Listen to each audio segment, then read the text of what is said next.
Hi friends, இன்றைக்கி நம்ம வாழைக்காய் பொடிமாஸ் எப்படி செய்யலான்னு பார்க்கலாம். வீடியோக்குள்ளே போகிறதுக்கு முன்னாடி மறக்காமல் நம்ம சேனலை சப்ஸ்கிரைப் பண்ணிடுங்க. ஒரு பாத்திரத்தில் வாழைக்காய் வேக வைக்கிறதுக்காக தண்ணி சேர்த்துக்கிறேன். காம்பை மட்டும் வெட்டிட்டு இப்போ வாழைக்காய் எல்லாத்தையும் இந்த சுடுதண்ணியில் சேர்த்துக்கலாம். நான் 4 வாழைக்காய் சேர்த்துக்கிறேன். இந்த தண்ணியில் உப்பு, மஞ்சத்தூள் இந்த மாதிரி எதுவும் சேர்க்க தேவையில்லை, ஏன்னா நம்ம தோலை எடுக்க தான் போகிறோம். 2 நிமிஷத்துக்கு அப்புறமா வாழைக்காய் எல்லாத்தையும் திருப்பி போட்டுக்கோங்க. இதை நம்ம ரொம்ப வேக வச்சிடக்கூடாது. வாழைக்காயோட தோல் கலர் மாறினதுக்கப்புறமா இதை நம்ம வெளியே எடுத்துடலாம். எனக்கு சரியாக 5 நிமிஷம் ஆச்சு. எல்லா வாழைக்காயையும் இப்போ தண்ணியிலேருந்து எடுத்து வெளியே வச்சிடலாம், ஆறட்டும். நல்லா ஆறினதுக்கப்புறமா வாழைக்காயிலேருந்து தோல் எல்லாத்தையுமே எடுத்துடலாம்.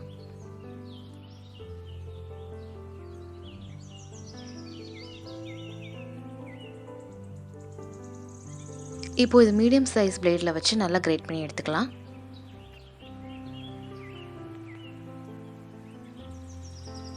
எல்லா வாழைக்காயும் இதே மாதிரி துருவி எடுத்தாச்சு. இப்போ ஒரு கடாயில் 2 டீஸ்பூன் எண்ணெய் சேர்த்துக்கிறேன்.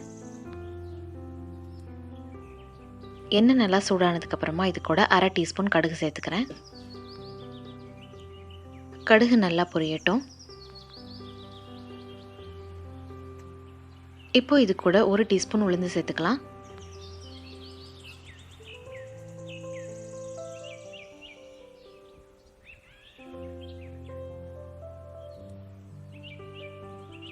உளுந்து நல்லா சவக்கிற வரைக்கும் வறுத்துக்கலாம். இப்போ இது கூட ஒரு பெரிய வெங்காயம் ரஃபா சாப் பண்ண சேர்த்துக்கிறேன். இது கூடவே ஒரு கொத்து கருவேப்பிலையில சேர்த்துக்கலாம். வெங்காயம் நல்லா வதங்குற வரைக்கும் ஒரு 2 நிமிஷத்துக்கு இதை நல்லா வதக்கிக்கலாம்.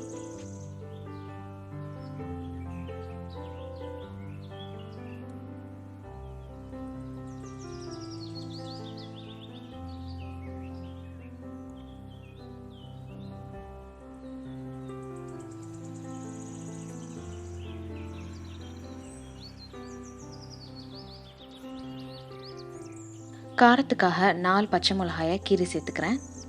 இதில் நம்ம மிளகா பொடி எதுவுமே சேர்க்க மாட்டோம், அதனால் உங்கள் காரத்துக்கு ஏற்ற மாதிரி பச்சை மிளகாய் சேர்த்துக்கோங்க.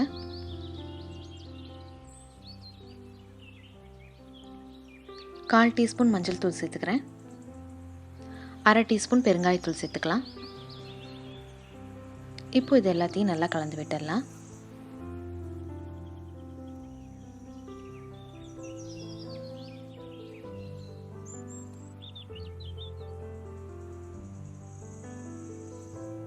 இப்போ இது கூட தேவையான அளவு உப்பு சேர்த்துக்கிறேன்.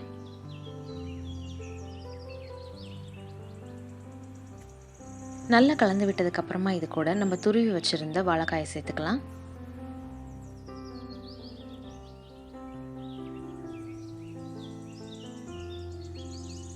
எல்லாமே ஒன்றா சேர்ற மாதிரி நல்லா கலந்து விட்டுக்கோங்க.